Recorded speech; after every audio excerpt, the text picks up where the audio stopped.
RIMPAC, or RIM of the Pacific, is the world's largest international maritime exercise, which takes place every 2 years.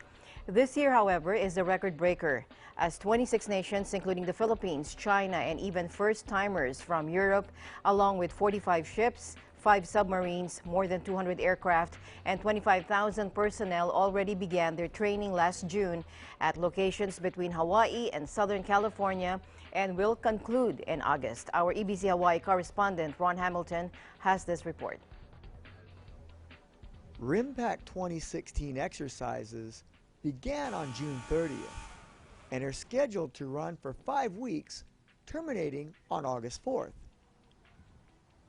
Admiral Scott Swift stressed the importance of what he called the 3 core elements of RIMPAC: inclusivity, continuity, and place. The first is inclusive. It brings together 26 nations from North and South America, Europe, Asia, and Oceania. This is what the international maritime community does in ensuring that the norms, standards, rules, and laws that have provided the great stability and security, the foundation for prosperity that we all enjoy for the last 70 years.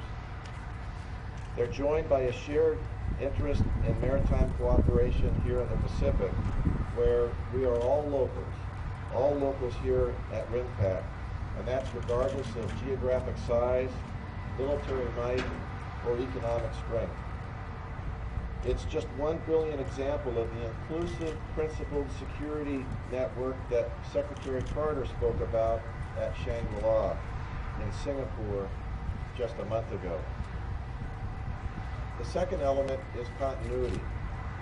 RIMPAC has also been a source of continuity for 25 years now in the U.S. Navy, attracting a broadening network of participants and observers, and in fact more than any other maritime exercise in the world. 2 of its original participants, Australia and Canada, have returned again and again since its original inception, having participated in every RIMPAC since the very first. The exercise has continued to grow in that spirit as nations have recognized that their prosperity is tied to that security and stability of the Pacific, including new participants this year, Denmark, Germany, and Italy.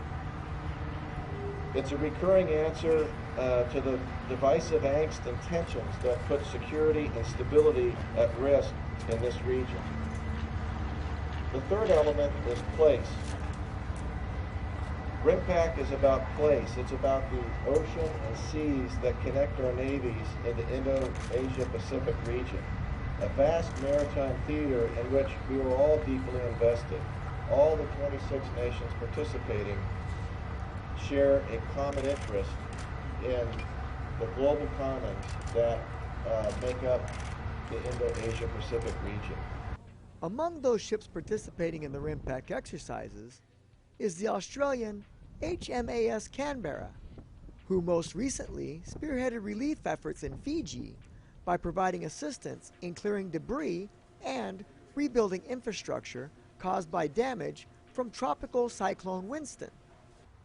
When asked if he thought China was being rewarded in some way by being allowed to participate in RIMPAC this year, despite their activities in the South China Sea, Admiral Swift said, "No country is rewarded by being allowed to attend," and that civilians dictate the actions of the U.S. military. It's about the 26 nations that have participated, and it's, as I say,